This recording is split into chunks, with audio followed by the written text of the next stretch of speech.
How chauvinistic is it for a dude to demand that a movie aimed at girls should also appeal to him and put his interests in the center? How many male action movies actually have fully fleshed out female characters who are mature and just as fully developed as the male lead? You're probably racking your brain to think of some, and I'm sure you can come up with some. But notice, you don't require it. You're not going to watch these action movies that are male-centric and are aimed at male audiences for the female lead, at least not in terms of her character. You may be going because she's hot or something, but you're not looking for it to be a fully fleshed out character with full backstory, and they spend a lot of time on developing that in her maturity and so forth. Welcome to the Masculine Psychology Podcast, where we answer key questions in relationships, attraction, success, and fulfillment. Now, here's your host, world-renowned therapist and life coach, David Tien. Welcome to the Masculine Psychology Podcast. I'm David Tien, your host. In this special episode, I'll be analyzing the psychology of the Barbie movie, which, as of the recording of this episode, is set to surpass the $1 billion global box office mark after its third weekend. Pretty amazing. I recommend every guy see it. Even if you hate it, I recommend that you see it. And I recommend that you watch it before you continue listening to this episode, because there should be lots of spoilers in this analysis. When the movie first came out, I did not plan to do a movie analysis. I haven't done a movie analysis in quite a while, because I think I ended up doing too many of them. So I was waiting for a guy-oriented movie like that Batman movie to review, and I totally didn't think Barbie would catch the interest of my audience.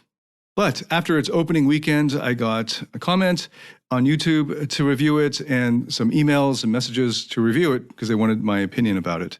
I wasn't rushing to see the movie. I was watching Oppenheimer on that opening weekend instead, but my wife wanted to watch Barbie, but I won the coin toss that weekend, and I was planning to watch it sometime in the next couple weeks.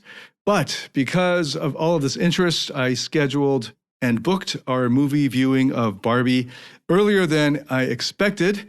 So I'm mentioning this because I do love feedback. I respond to feedback. Your feedback helps me choose what topics to cover in future episodes. So when I say I love getting feedback, I really mean it. Plus, I thrive off it because it helps me come up with ideas for future episodes. This would be episode 109, I believe. So I always welcome future topic ideas.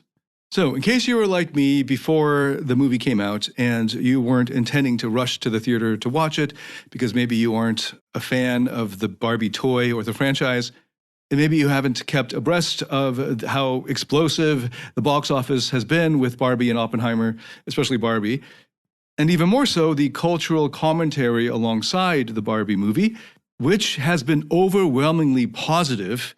I had to really dig into the underbelly of the internet to find any kind of calm, reasoned analysis. Most of it was ranting from a fear state.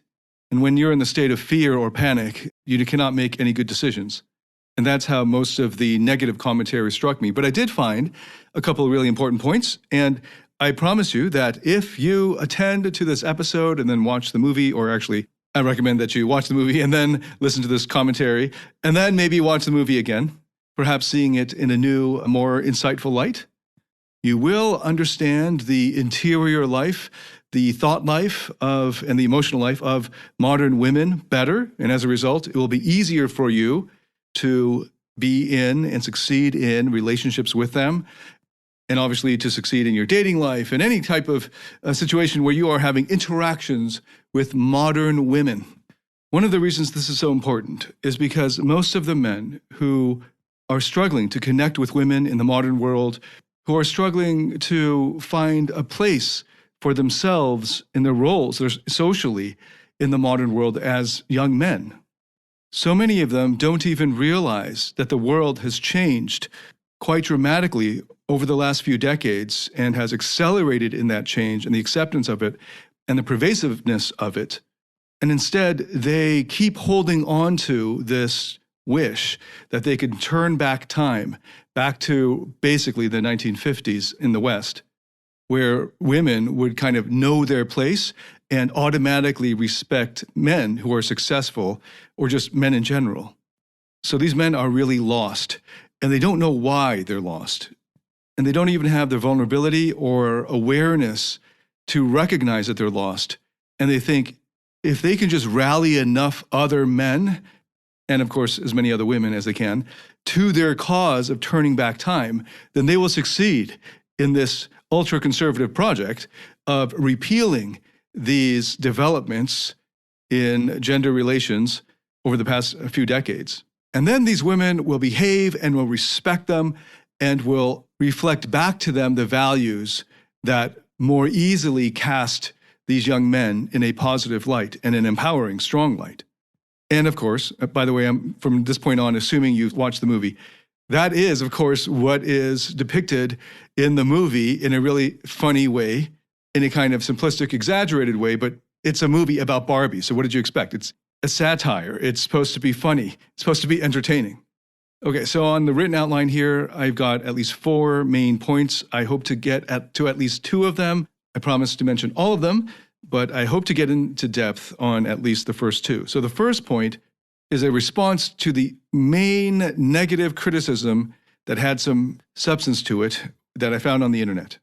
And that is the lack of mature male characters in the movie. There are lots of likable, lovable characters, and the fact that these men on the internet, let me just give them a term so it's easier to refer to them. So let's call this the chauvinistic response. Now, I see chauvinism as different from misogyny in the sense that chauvinism takes the view that men are superior to women, whereas misogyny is men hating women. And of course, from a feminist perspective, it might feel like men hate you. So speaking to any kind of feminists who are listening, and so you see this in the movie. They have many lines of dialogue that are very memorable. And there was one that's men hate women and women hate women. And I think chauvinism cannot be that chauvinistic men hate women. That would be like saying Ken hates Barbie. But of course, you see in the movie that Ken is overcompensating for his rejection by Barbie because he wants her to like him so badly. That's more of a kind of insecure, codependent white knight, which I'll get to.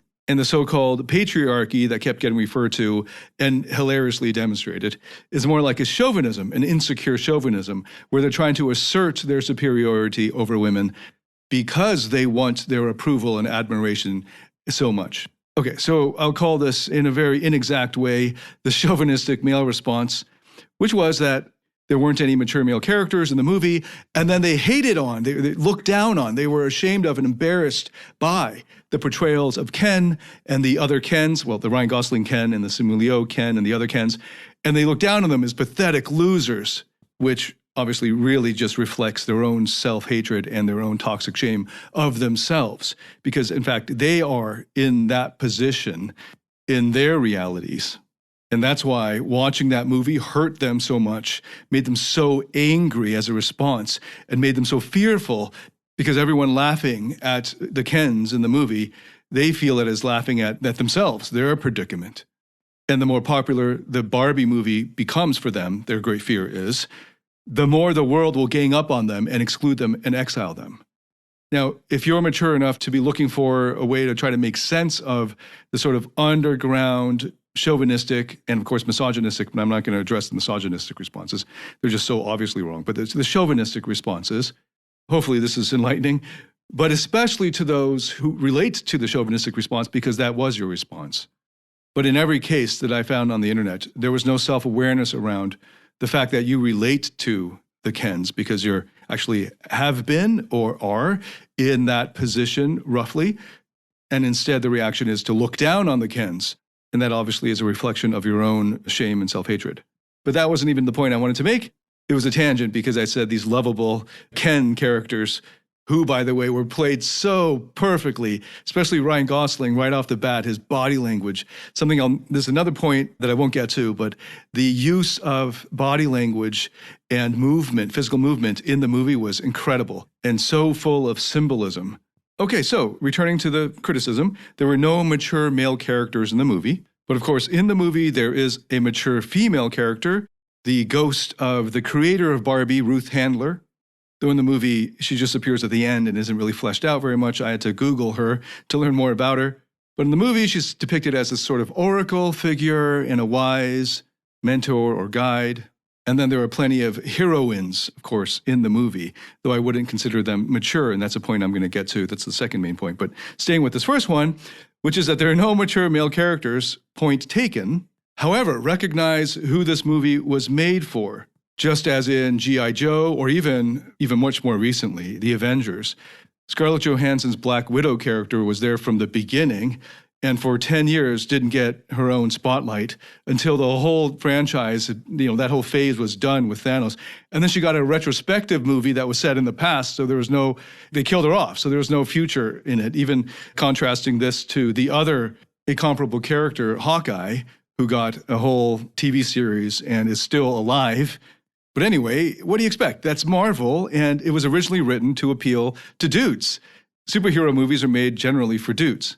In the new phase, Disney knows that they have this huge male audience that is now 15 years older. So these are guys in their 30s and 40s now. So they've got to go back and pick up a new audience, and they've chosen to diversify their audience racially and in terms of gender. And as a result, they've alienated the old dudes in their 30s and 40s who are along for the male-centered ride of the first phases. And that's what I'm getting at here, the centering of the male-centric world. Now, in 2023, when this movie came out, you as a man might not feel like the world is male-centric because you're not making much money, or you're not getting many advantages. It's not privileging you, or you're not aware of any quote-unquote privileges. But as a man, I would venture to say that you just haven't reflected enough to notice the privileges that males have versus females in the modern world, even now. And here's one great example. Not all males have succumbed to this. Notice that the vast majority of both critics and user reviews, or actually they're not called users, they're viewer reviews or amateur reviews, are incredibly positive. And I did have to dig pretty deep into the internet, the underground internet, to find substantial negative reviews of Barbie. But notice the complaint here that there weren't any mature male characters and that there wasn't equal treatment of men and women in a movie whose intended audience was teenage girls. The movie is rated PG-13. So in case you didn't know that, that means that they recommend anyone under 13 should be with a parent to watch it. And PG-13 is basically pointing out that the movie was not intended for anyone under 13. Now, I came across a really painful Ben Shapiro review of Barbie, and I couldn't get past it, so I kind of read the transcript, and I read some responses to it, because the review was half the length of the movie itself, and it wasn't really making substantial points in my opinion. It was a lot of ranting. But one of the rants that he made was that this movie was intended for 7-year-old girls, and it was clearly not appropriate for them. And I agree it's not appropriate for 7-year-old girls, and it wasn't meant to be because the movie is rated PG-13. Now, when I went to see it, it was a little bit disconcerting, but it was really cute that there was a mother and father with 2 daughters, and they had all dressed up in pink, even the dad, for this movie. And we were in the VIP theater, so they had these big seats, and the food was served and all that. And then the first scene, this clever callback to 2001 Space Odyssey, was kind of violent and shocking, and it's satire, and it was hilarious. But it went over, I'm sure it went over their heads. And then I kept hearing, at various points in the movie, the little girl in the row in front of us asking her dad, "Why is he crying? Why is she crying?" She didn't get it. And of course she doesn't. This is actually a really clever and multi-layered, mature movie, even more so than the Pixar movies, which have a lot of humor that are aimed at adult audiences, the parents that are watching with the kids. Okay, so I feel a little sorry for the parents who are going to have to explain to their 7, 8-year-old daughters what this movie was about. But the rating should have told you it was not intended for people under 13. Now, I just said people, but it was actually aimed at girls. Now, how chauvinistic is it for a dude to demand that a movie aimed at girls should also appeal to him and put his interests in the center? How many male action movies actually have fully fleshed out female characters who are mature and just as fully developed as the male lead? You're probably racking your brain to think of some, and I'm sure you can come up with some. But notice, you don't require it. You're not going to watch these action movies that are male-centric and are aimed at male audiences for the female lead At least not in terms of her character. You may be going because she's hot or something, but you're not looking for it to be a fully fleshed out character with a full backstory, and they spend a lot of time on developing that in her maturity and so forth. And by the way, hopefully you're not weighed down by too much toxic shame, that you can appreciate the character arc of Ryan Gosling's character, the Ken character, in the movie, which was incredible and is the kind of character arc I see in guys I work with all the time. Of course, you're just seeing the beginning of his journey into a more mature masculinity, but his development was beautiful and beautifully depicted by Ryan Gosling. Now, it's really hard for men who feel like they're beaten down, who are struggling to succeed in the dating world, to appreciate how the modern world, and especially even the world 30 years ago and earlier, was male-centric. So much so that I have only in the past couple of years recognize how male-centric my reality was. It really came home to me in my writing group, in which I am working on a book of my own. And in presenting drafts of my book, the feedback, both from the leader of the group and especially from some of the women in the group, was that the women characters in my book were sort of stereotypically described or only superficially described and weren't fully fleshed out. They were sort of like placeholders, like mannequins, like I was mentioning them and writing about them to set up my own personal growth, which of course was the main thread of the book. And practically speaking, part of the challenge was maintaining their anonymity, so I had to remove any identifying details. So it kept it at a high level of generality. I should have, as I am doing now, fleshing out these women characters with more detailed descriptions and backstory while changing any identifying details. But it was sort of a shock to me that I thought it would be okay to write these women characters at this level of generality. But then I recognized that I had demonstrated the trap that I could easily be accused of, which was that I was a self-centered, male chauvinist out to manipulate women for my own ends and seeing women only as instrumentally valuable for my own growth in this case. All of these women have their own stories, and I don't get to write them out completely, obviously, because it's my story. But when I do write them in, I need to do them justice. Also because if I write it at that level of generality, people will get bored and it's not interesting anymore. And then there's another member of the writing group whose book is coming out, I believe, next year. I already pre-ordered this, but the date is not clear. And this is the book, I'm going to recommend it right now, Chelsea Gooden's. That is Chelsea with a Y at the end, and then Gooden, good, A-N. And the book title is Underestimated, The Wisdom and Power of Teenage Girls. I reviewed an early draft of it and was so moved just by that draft that at least in a couple of places in this book, I broke down in tears, because it so beautifully depicted the inner lives of many teenage girls. And my goddaughter that I've shared about when she was 2 years old and how she saved me from the brink of suicide and was the first person that I consciously recognized that I loved unconditionally. She's now entering her teenage years and has unfortunately undergone some unavoidably horrific tragedies. And I recognized that underneath her calm exterior was this cauldron of conflicting emotions bubbling under there that she wasn't letting out. And reading that book, Underestimated, helped me to have a window into what might be under there and allowed me a greater empathy and, of course, a greater understanding, so it makes it easier to form a connection. Now, we know that a lot of my audience has no connection with teenage girls and probably doesn't have a teenage daughter. But if you don't understand teenage girls, you're not going to understand young women, because young women came out of being teenage girls. Now, when I was learning pickup like 15 years ago, I immersed myself in what was then called derogatorily in the pickup world, chick crack. And this meant that, I was a PhD level researcher and professor, right? So when I approached research, I knew how to do research. So I got piles and piles of books and magazines, and I watched every episode of like Sex and the City. I read 50 Shades of Grey. Some of it was hard to get into and keep my attention and all that.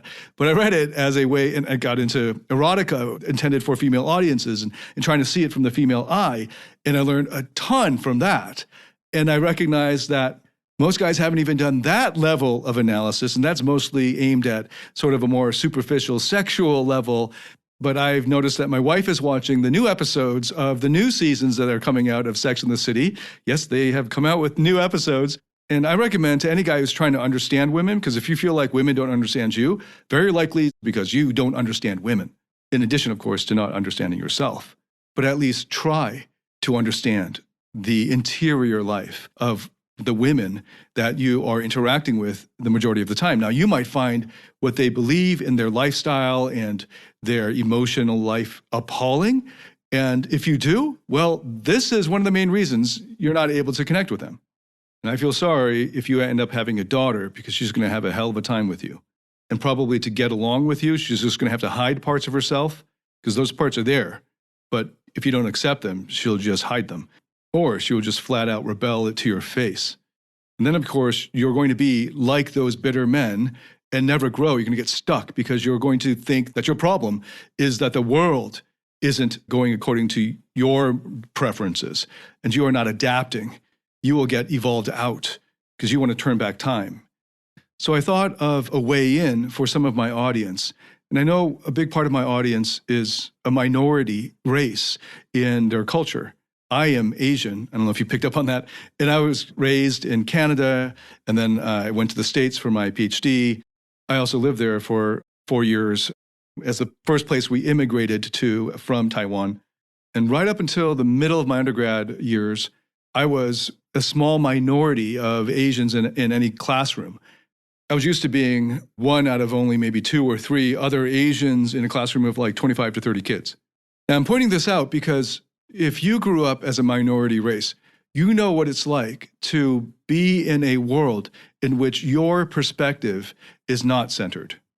And it's so hard, right, to explain to your, most of these cases, I'm talking about Western countries, so it'd be white friends, how you feel in these situations. I remember in the 80s and 90s when using chopsticks was like something that would induce giggling.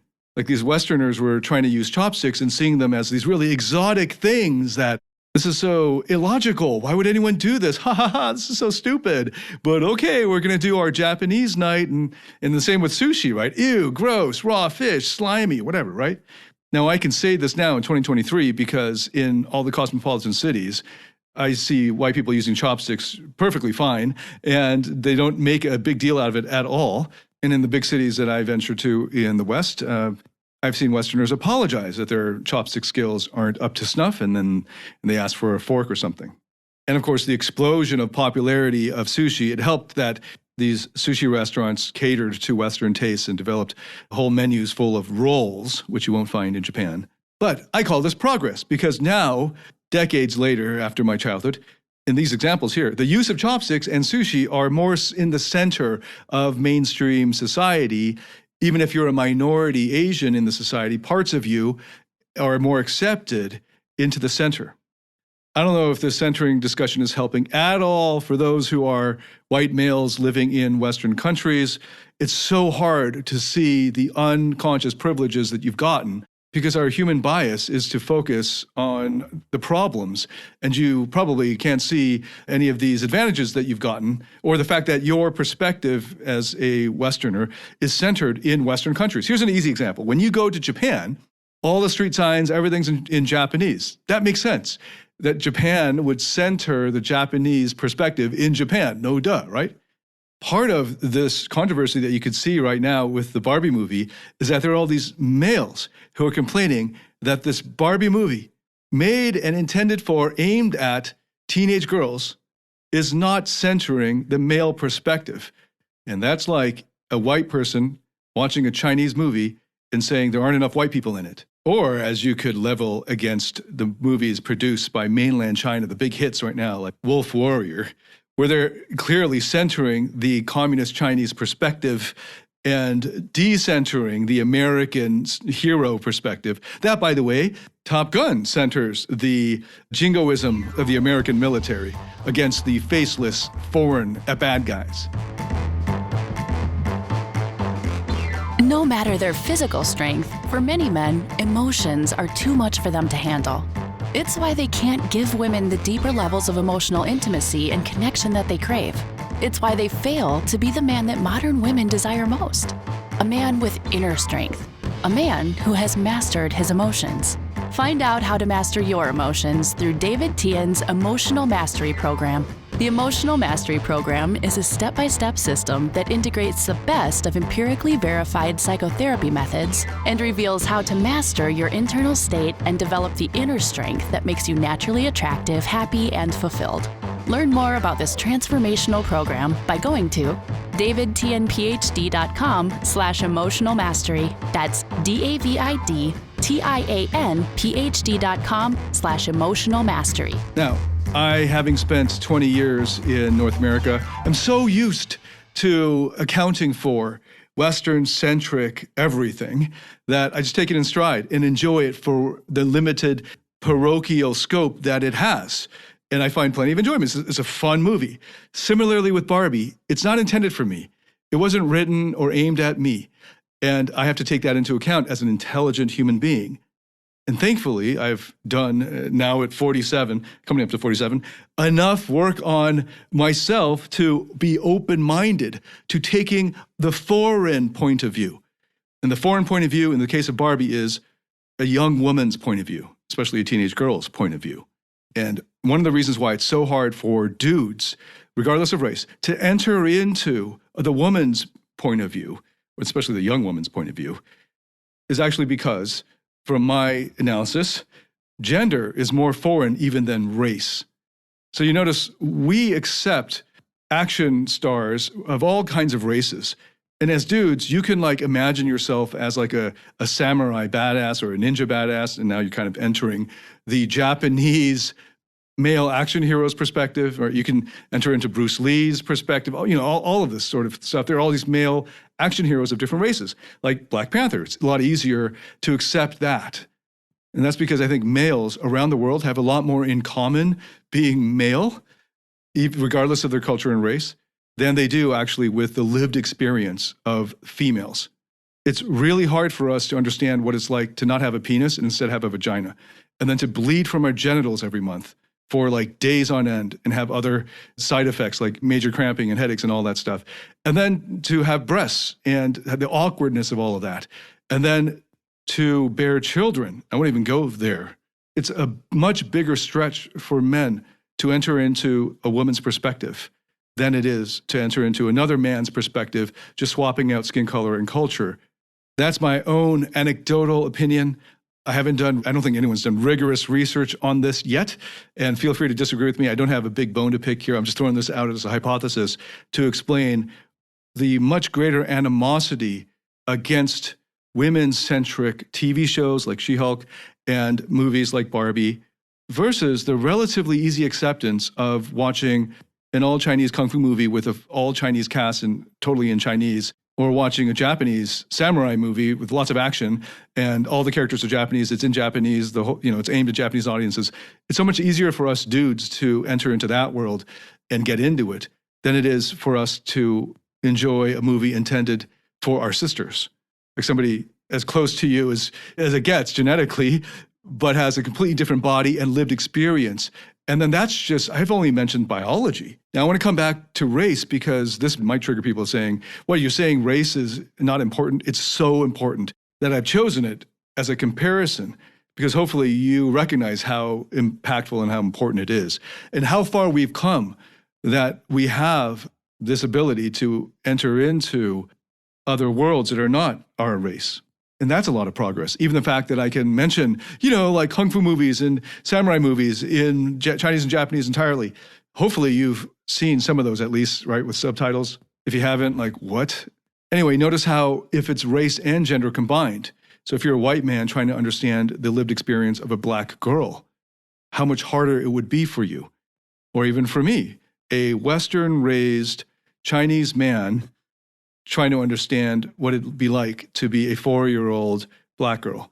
And I bring that up because hopefully you've seen the viral video of this 4-year-old girl, Ariana, who is in the hairdressers and she starts to say that she's ugly and breaks down. And every time I watch that, I break down with her and it is so heartrending. And my wife has pointed out when we were dating how the dolls that I was buying for my goddaughter, who was 3 or 4 at the time, that I should choose, like she was really into Frozen. So I was getting these Frozen dolls and all that. And those are Scandinavian dolls. So they were blonde and brunette and very white. And I'm not knocking the movie. It's set in where it's set, so they should look like that. And the stories were arresting enough, and I think they're great. And they were arresting enough that they would capture the imagination of this Asian girl all the way around the world in Singapore, right? But she pointed out that I should also balance it out with dolls who reflect her race, her skin color, her facial features. And I was so excited for my goddaughter when the movie Raya came out because it reflected Southeast Asia and it had a strong female heroine as the main character of that movie. Because representation matters so much because it's about centering. And when you're not the center, as Ken is not the center of Barbie, obviously, there's that great line in the movie, Barbie has a great day every day. Ken only has a great day if Barbie looks at him. And how awful it feels when your world is not centered around you. And what the Barbie movie gives you a taste of is what it's like as a woman to live in a male-centric world. And a great illustration of this is the backlash that I was asked to comment on, that there weren't more mature male characters in the movie. It's a movie about a doll made for girls. And what's hilarious is they made a male doll. And of course, that's the predicament Ken finds himself in. Okay, so that was just the first point about centering and understanding better, or trying to understand, the women's point of view, the female point of view, especially the teenage girl's point of view here. And as you get to understand their world better through their eyes, you'll begin to see how the world is more male-centric than female-centric. It's a lot like helping my white friends back in North America, back in the 90s, see, or in the 2000s, see how their world was mostly white-centric, Western-centric. When they said things like, let's eat ethnic tonight, and just lumping all other non-Western cultures into one category. Like that could mean anything to somebody like myself, or even working part-time at the Center for Chinese Studies during my PhD program, and seeing that we would take people out for the lunch, and it would end up at a Vietnamese restaurant because, well, it's Asian and it's kind of China adjacent, though no one ever talked about that. And then, of course, the Chinese restaurants are kind of further across campus. So we settled for the Vietnamese, which was delicious. Don't get me wrong. I enjoyed the free lunch. But let's not pretend this is Chinese food. But to white people, it's just Asian. And that's an example of centering. And hopefully, as you begin to see how your world is centered, and you didn't even know it, because that's part of what centering is. It's just in the background, unconscious, like you just walk into it. Unless you are decentered, you won't know. You just think everyone thinks this way and lives this way and has the same experience as you. And that's the female experience, where men demand equal representation in a movie that isn't even intended for them, but is aimed at an audience of teenage girls. So this point about centering and the challenge of entering a foreign point of view was actually my first point. And luckily, I think it was the most important point. So I led with that and ended up getting to the 30-minute mark on this one point. As I promised, though, I will mention the other points, though I won't be able to go as in-depth on each of them as I would like. The second point is on the fact that we're all going through various developmental stages. There are various stages of maturity and growth. And something I've noticed in the attacks on in the past couple of years, feminist movies and TV shows is this male-centric demand for the female characters to be at the highest maturity level. With hindsight, I'm sure we'll be looking back at this period as a time when what I've been calling the chauvinist male audience is still grappling with, coming to terms with, the female point of view, which includes grace, which includes the openness to appreciate early developmental stages of maturity of women. And in the case of Barbie, of teenage girls. In fact, the Barbie character, in terms of psychological maturity and developmental psychology, is about the maturity level of a 10 to 11-year-old girl. In Barbie land, their understanding of sexuality is basically prepubescent. They're just beginning to ask the big questions, like questions about death and mortality. And in that sense, she's got about the maturity level of a 7, 8, 9-year-old girl. And that's to be expected because it's a movie in which Barbie dolls have come to life. or rather in a plot point that was never explained, especially how this board of executives know about this, why there is a Barbie land and how it's tied through some interdimensional portal and all of that. But hey, whatever, it's a movie about Barbie dolls. So this appreciation of an earlier developmental stage for the woman is similar to the public's appreciation, or at least in Western audiences, in the 80s of action heroes that were supposed to be tough and impervious and never bleed and hardly show any weaknesses, and they just power through everybody, and they're kind of cold, silent type. Unapproachable, unrelatable, no vulnerability, right? And then it evolves into a much more nuanced and realistic, but also a much more compelling action hero, beginning around the time of Bruce Willis's depiction of the action hero in that first Die Hard movie, where he is an earlier developmental stage with lots of character flaws and failings and messes up plenty of times. It's like we had to go through like 2 decades of impervious, kind of almost inhuman, if you think about Terminator, inhuman action heroes, especially in the 80s, until the public was ready to fully embrace this sort of imperfect action hero who is immature and is growing through the process of the movie and in the sequels and so on. And we're growing along with him, and we're watching that.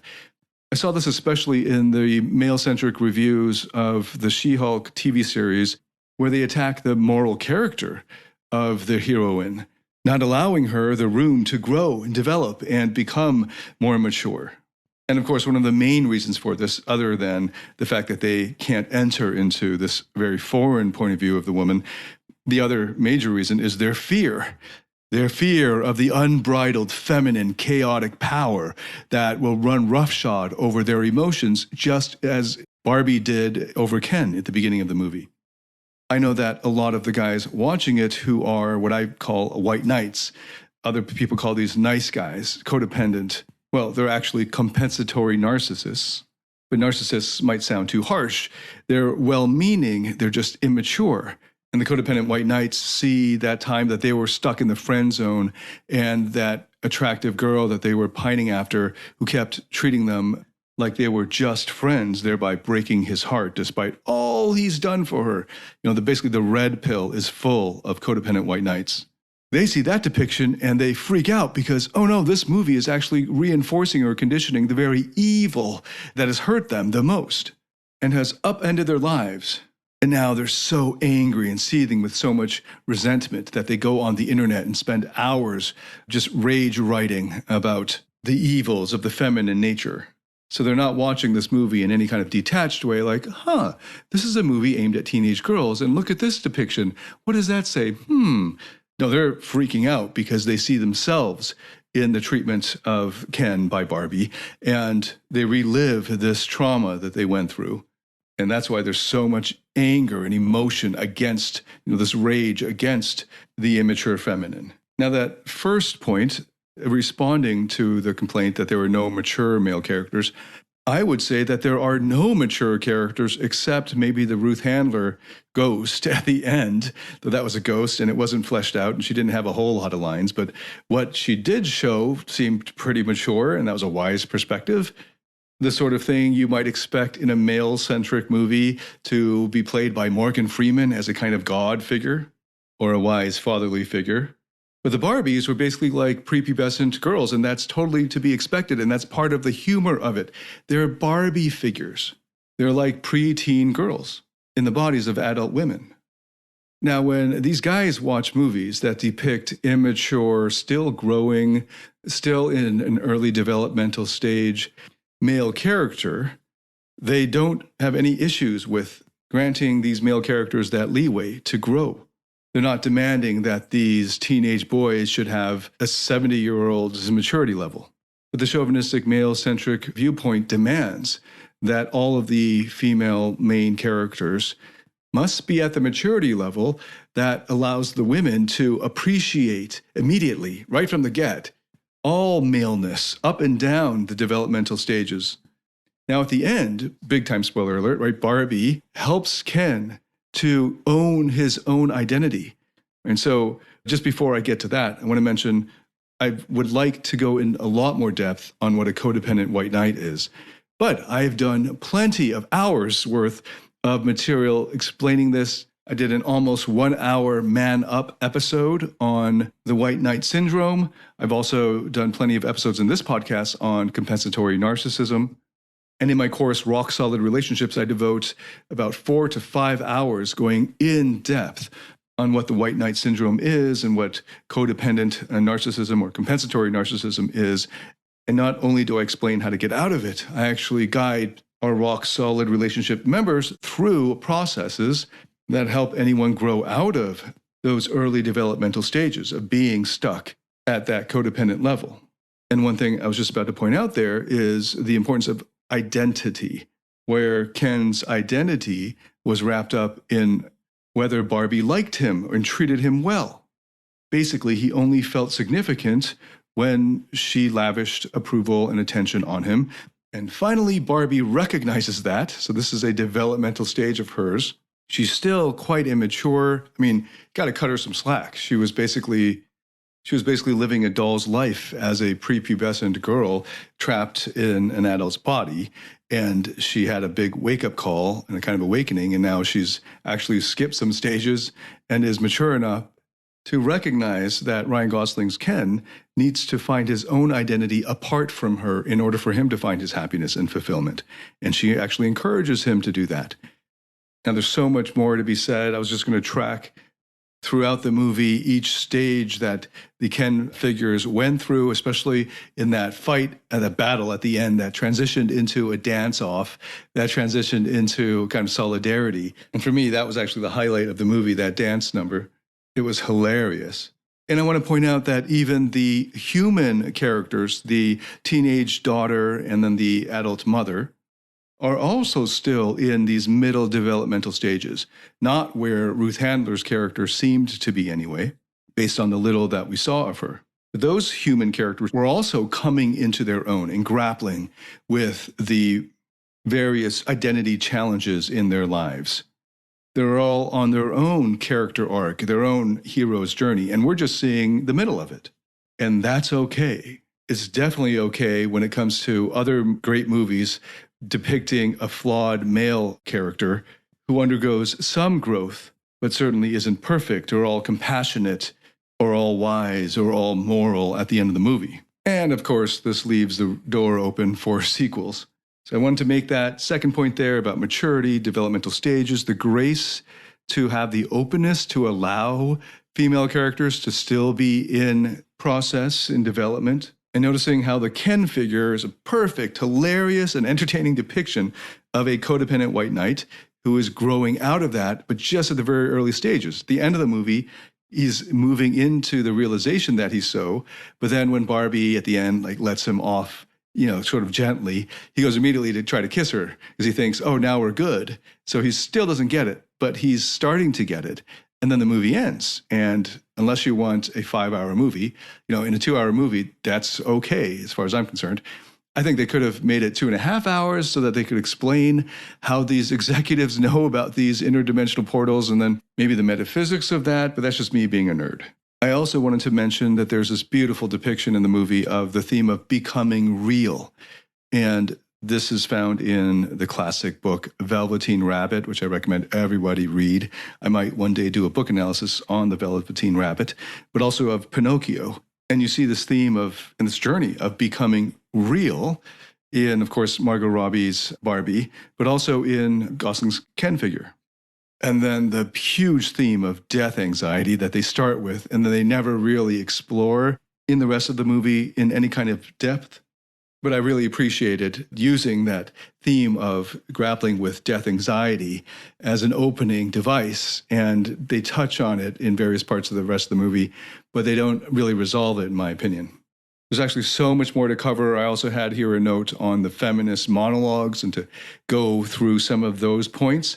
But I'm going to try to keep this to a reasonable length. And I'm glad I spent most of the time on that first point. So to recap, that first main point was responding to the complaint that there were no mature male characters.